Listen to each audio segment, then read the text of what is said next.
Uma das razões da facilidade de povoamento que teve Roca Salles foi porque o rio era o caminho.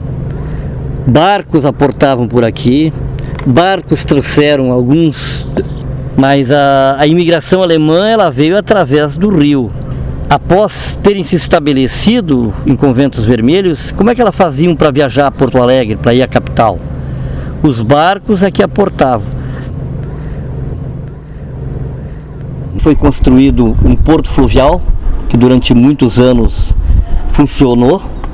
As pessoas faziam viagens a Porto Alegre através de navios, ou melhor falando, de gasolinas, que eram lanchões similares aos que haviam no Mississippi, nos Estados Unidos, e que grandes proprietários de terra no Vale do Taquari compraram para fazerem essa rota. Uma rota que envolvia desde Mussum, Roca Salles, Encantado, Roca Salles, Lajeado, Estrela, voltando para Arroio do Meio.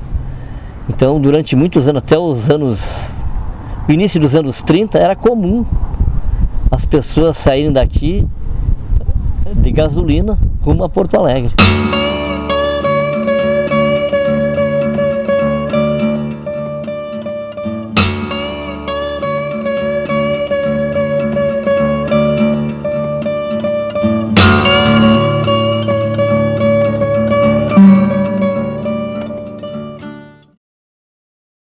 Sem contar que as famílias que venderam as terras no antigo projeto Conventos Vermelhos, a família Santos Pinto era dona de barco. E antes de medirem as terras, eles derrubaram o madeirame de primeira qualidade, as madeiras de lei, e carregavam os barcos e levavam para Porto Alegre para venderem, né? Então o rio, na verdade, ele foi o primeiro caminho, né? Existe até barcos famosos, que nem o Rio Claro, que aportaram por aqui só em época em que o rio estava meio barranco, e que proporcionou a gente que vivia na nossa terra a lua de mel em Porto Alegre. As pessoas, era um barco muito bonito, que oferecia comodidade às pessoas. E então muita gente aproveitou a data do seu casamento para fazer um passeio a Porto Alegre e fazer a lua de mel em Porto Alegre. O rio ele teve um desempenho pré-colonização. Então o desempenho do rio na colonização da região, nós podemos chamar ele da primeira via, né? A primeira via, a primeira estrada que existiu no Vale do Taquari, chama-se Rio Taquari. Eliseu Orlandini dos dias de hoje foi a principal rua de Roca Salles.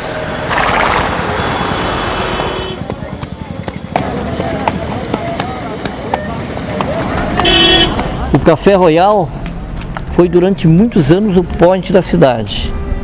Havia a subintendência nos primórdios da rua. Ela foi criada para ser a sede do distrito. A subintendência é a nossa prefeitura dos dias atuais. Nós estamos na esquina da rua Eliseu Orlandini com a Santos Pinto e em frente à praça Emílio Lengler. Emílio Lengler e Santos Pinto foram pessoas também dos primórdios da povoação Conventos Vermelhos. Santos Pinto como vendedor, loteador do projeto imobiliário Santos Pinto, e reservou terreno para o Largo Comercial, que é a atual praça Emílio Lengler. Primeiramente ela foi chamada de Largo Comercial. Teve uma época que era conhecida como a Praça Santos Pinto, mas mais tarde houve a homenagem a esse também um dos primeiros habitantes de Roca Salles, Emílio Lengler, dono de uma serraria nos anos 20 na rua Rio Branco. Na rua Eliseu Orlandini moraram Emílio Rota, José Brock, Lourenço Orlandini, pessoas que foram os primeiros povoadores de Roca Salles. Foram bem sucedidos nos seus negócios, tendo inclusive José Brock ido no começo dos anos 900 de volta à terra dele para mostrar às pessoas da família que ele havia sido bem sucedido no Brasil. Já na década de 50, quando da construção da praça, que havia recém-iniciado o município de Roca Salles, a emancipação dele, vieram para Roca Salles duas figuras humanas que ninguém sabe por que como eles vieram dar em Roca Salles. Que foi o seu Colombo e o senhor Bento Rios. Um era o supervisor, era o secretário de obra, como se diz hoje, mais contemporaneamente, né? E o outro era um mestre de obras. E um italiano, o outro espanhol.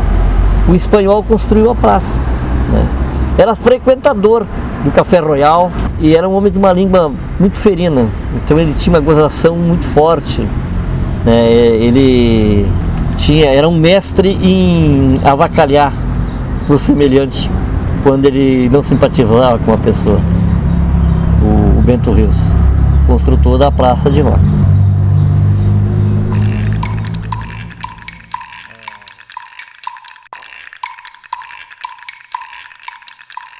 Nossa, e eu pensava que essa cidade não tinha nada. É preciso que eu conte às outras pessoas a história dessa cidade.